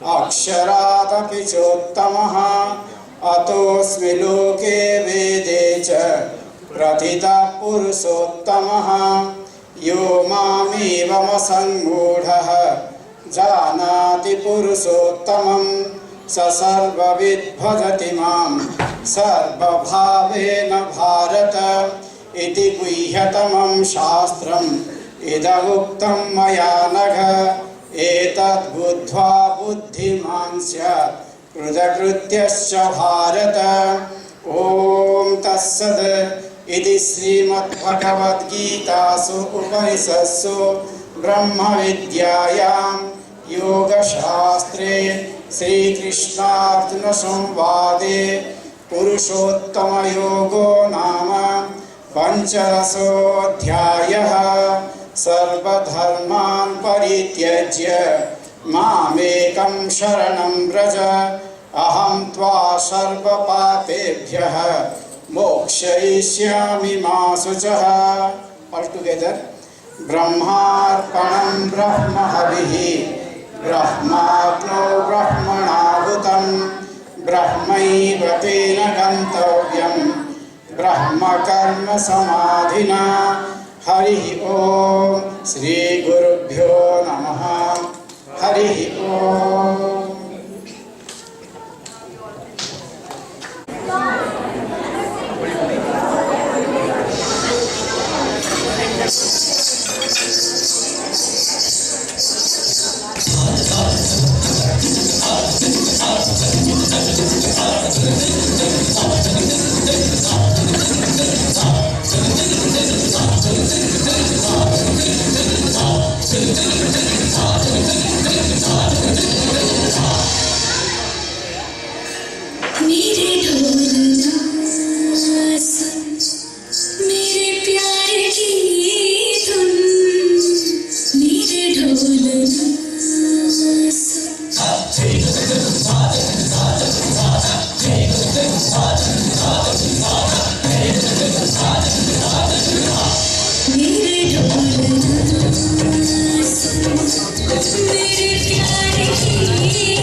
As a token of our appreciation for Tanvi, from Chinmaya Mission Omkara, we are giving her a small mini iPad.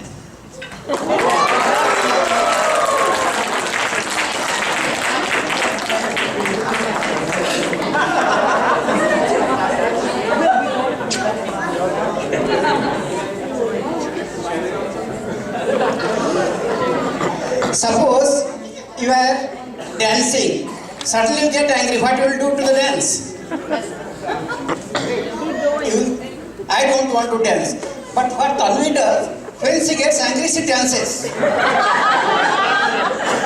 At night, 12 o'clock, when she is upset or something, mom and dad will hear some noise. Don't know what is going on. At the time, she will be dancing. She loves dance. She loves dance. And really today, she has inspired all our children, of course, all the others. And we appreciate that she came, keeping all her work aside, she came here and we pray for Puja Gurudev's blessings on her. Let her do very well in her life. Hari Om. And God save us.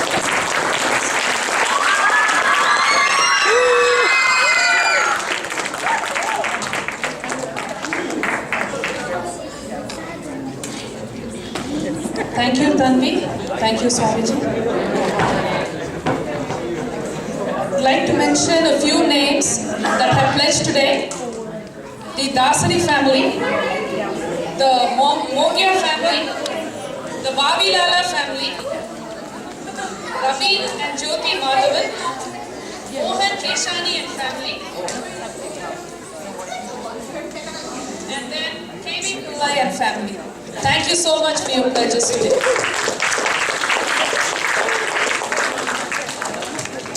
Now I call upon Rupal to propose a vote of thanks.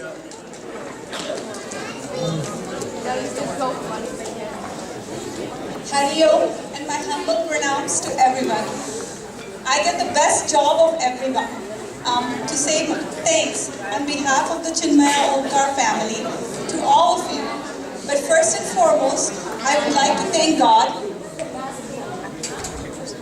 for being with us while working on this whole program.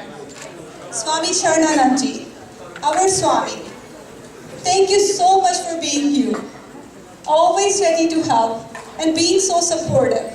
It is so wonderful to have you with us. I remember you asking me every Sunday in the concluding session about the play. It just gave you more motivation to do better and get the best out of the kids.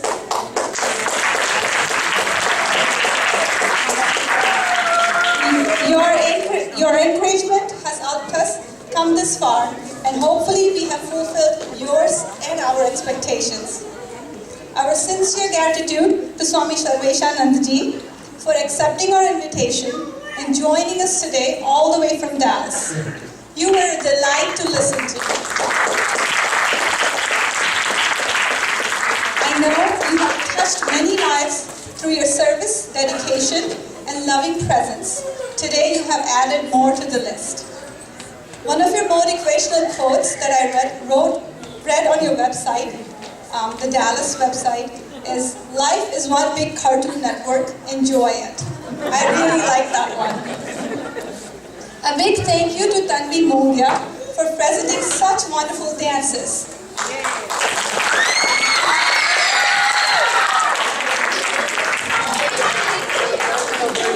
You can just feel the vibes. I think all our hearts were dancing along with you. She also joins us from the Dallas Chinmaya Mission.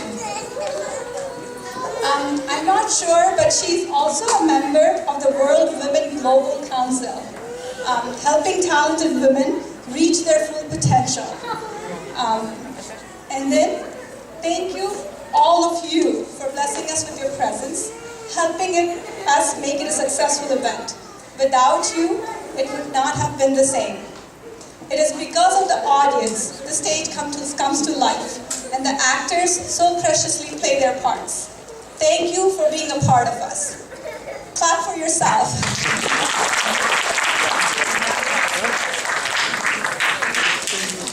Chinmaya Omkar Parivar, we knew our responsibilities. God gave us the ability and courage to fulfill them. As Gurudev said, success or achievement is not the final goal. It is the spirit in which you act that puts the seal of beauty upon your life. We stood as one family, served as an army, honestly did our share, and sought Lord's grace to put this entire event together. Thank you so much.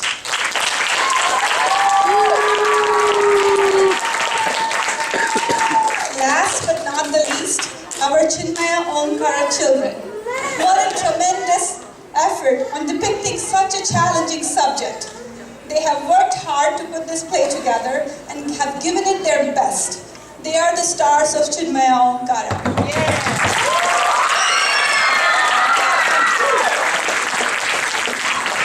Thank you for being there at all the practices, coming on time in spite of the long Sunday afternoons. Thank you, parents, for bringing them to the practices, helping them prepare, and guiding us through the whole learning experience. Forgive our flaws as we tried our best in depicting Navada Bhakti. Thank you, kiddos, for such an awesome job. You were fantastic.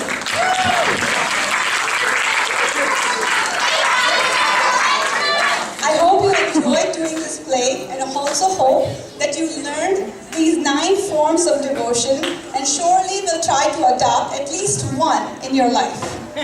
Now I end with a quote from our Pujya Gurudev. There is no destiny beyond and above. Sorry, I didn't print the whole thing. I can give it.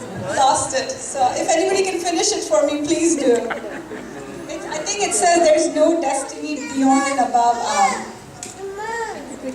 Sorry, I forgot. I'll try to recollect it and come back and say that. Swami please. Sorry.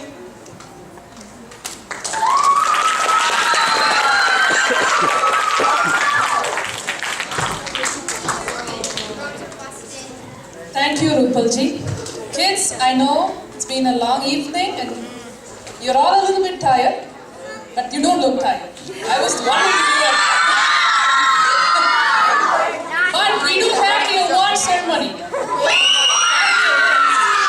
But before we go to that, I have a couple of announcements. First announcement is new families that are here. If you would like to register your kids in Chinmaya Omkara for the next session, which starts in September. Today we are offering a discount of $50, which means you will be paying $450 together today evening. So please, the registration forms are outside and there are volunteers outside if you are willing to register your kids. Now's the time to walk out and register your family and the kids for the Balavihar program. And Chinmaya Mission is not only for kids, there's also adult sessions going on, and many of us here have benefited from these adult study groups. So certainly if you enroll as the entire family is going to benefit out of this. Second announcement, one of our Chinmaya devotee, Mr. Subbarao, he has, Subbarao Majeti, he has made pickles for all of us. So,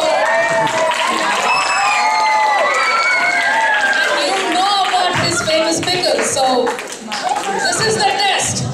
As you are leaving the door, you'll be asked about the 9 kinds of bhakti, Navada bhakti. You answer all the 9 correctly, you'll get a bottle of pickle to take home. Okay? But anyways, pick up a bottle of pickle on your way home. Each family gets one. Okay? Thank you, Subbarao. Now is the much awaited award ceremony. May I request Pujya Swami Sharanandaji and Pujya Swami Sarveshanandaji to come up on the stage. Thank you.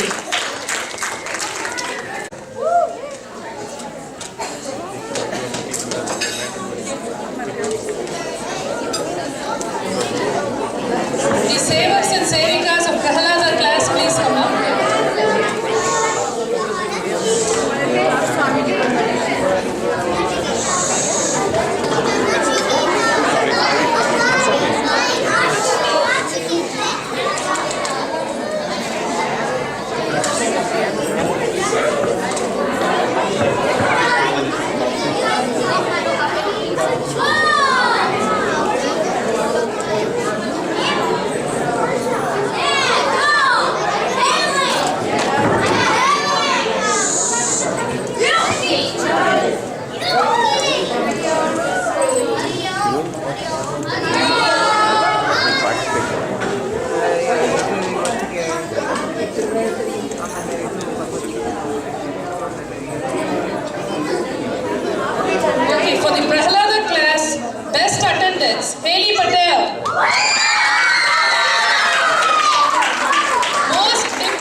chant is Suvali. We don't have Suvali here. And then we go on to the Bhagavad Gita chanting. These kids chanted slokas 1 through 20 of chapter 12. And they are Heli Patel, Samyukta Swaminathan. We don't have Srilaya Bhaskaran here, but she was another participant. Thank you, Prahalada class. The next one is all the Nachiketa kids and the Seviks and Sevikas, please come on to the stage.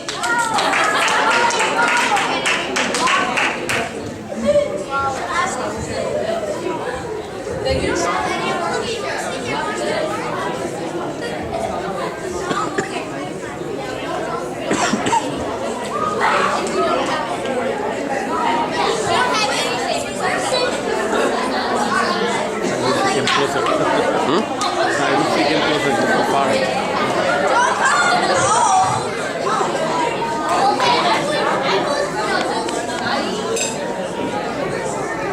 Kids, as you line up, bow down to both of the Swamijis, please.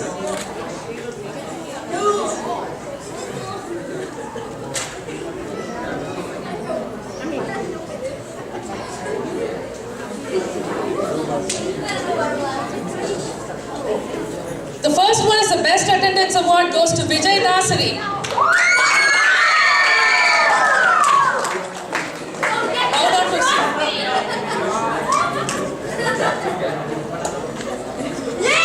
Most attentive student, Anaga Kodukula. We have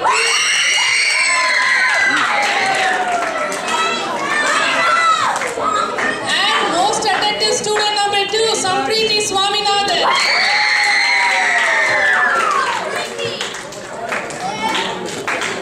Most improved student, Ashu Todagani.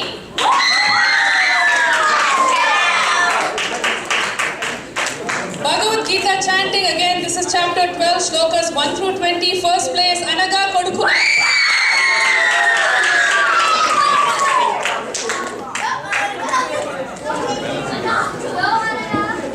Second place, Sanjana Kumar.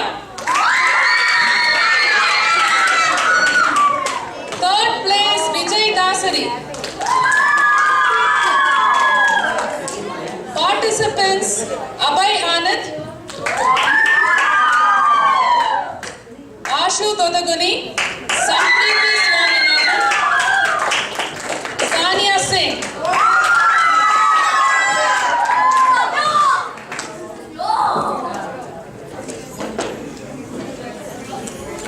And Ayush is getting a special book, Navada Bhakti book, since he was Hanumanji today in the parade.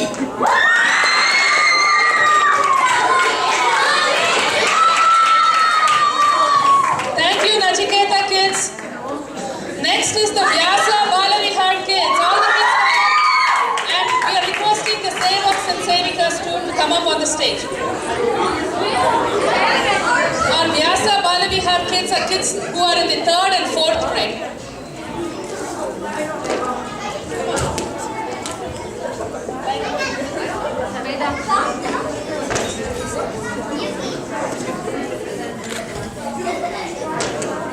Why are they?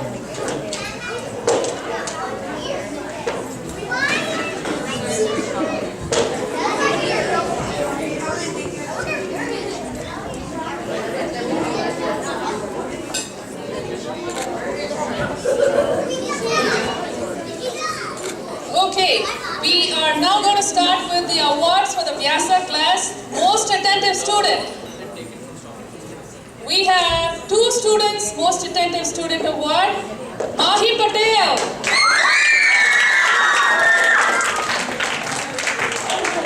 Second student is Shriya Iyer.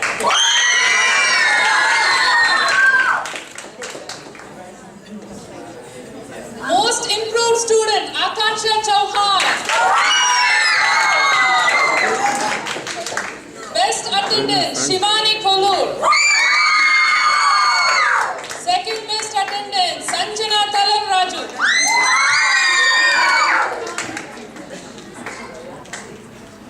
Now we move on to the Bhagavad Gita Gita chanting. This is chapter 12, slokas 1 through 20. First place, Anushka Majeti. Second place, Sanjana Talam Raju.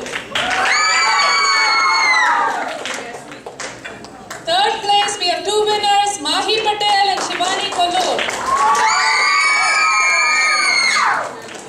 Participants, Akansha Chauhan, Cynthia Chokalingam, Shriya Iyer, Shauri Vitla, Satyush Arya. Let's move to that side so we can get the next is Devin Singh. Thank you, Vyasa Malavihar class. You may go be seated. Yes, you may go down. Next one is Sri Krishna, 5th through 8th grade. May I request the Sevaks and Sevikas of Krishna class, Puliji and Aradhna ji, to come up on the stage.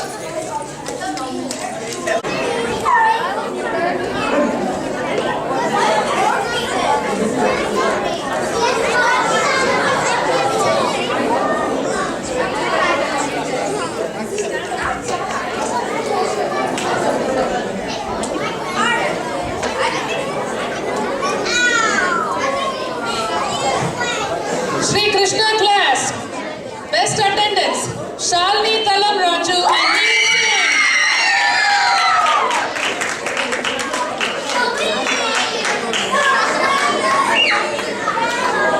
Most attentive students, there are two of them, Sharanya Sanaka and Shreyas Iyer.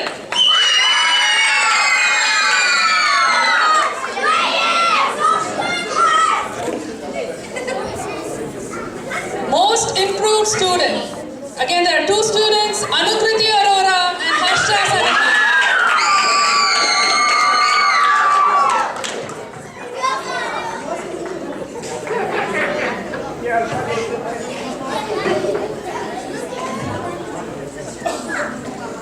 Move on to the Bhagavad Gita chanting, chapter 12, slokas 1 through 20. First place, Shreyas Iyer.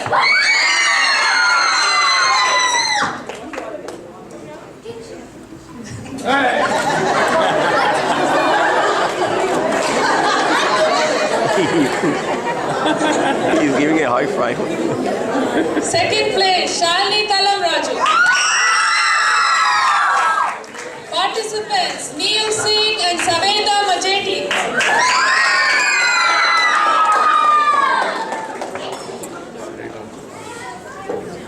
I would like all the adults who won awards for Bhagavad Gita chanting to be ready. Thank you, Vyasa, Sri Krishna class, thank you so much. Now the Sri Krishna class are kids from 5th to 8th grade. Thank you, kids. May I... Class. All the Chinmaya class.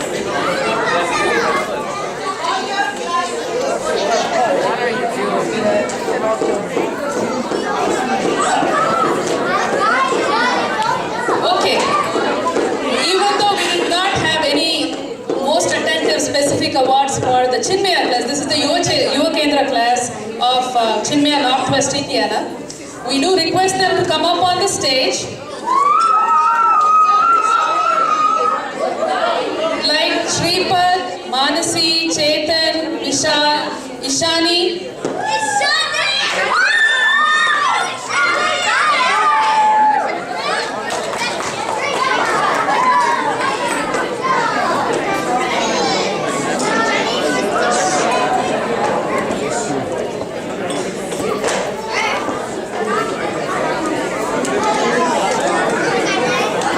Where is the shine?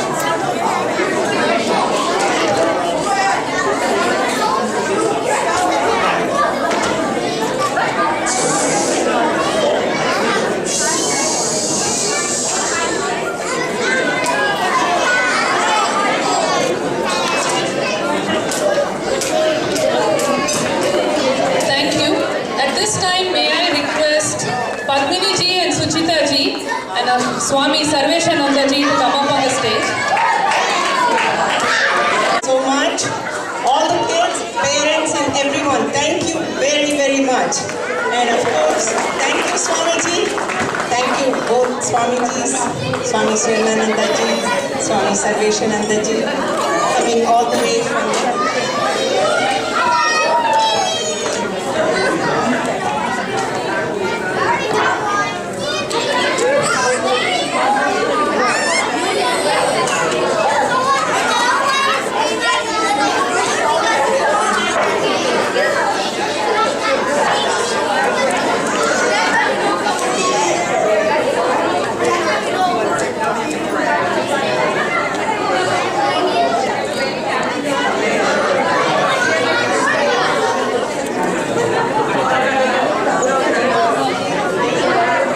Now we do the concluding and place. Sarve bhavantu sukhinah, sarve santu niramayah, sarve bhadrani pasyantu, ma kaschid dukkha bhavet, asato ma satgamaya, tamaso ma jyotirgamaya, mrityorma amrutam gamaya.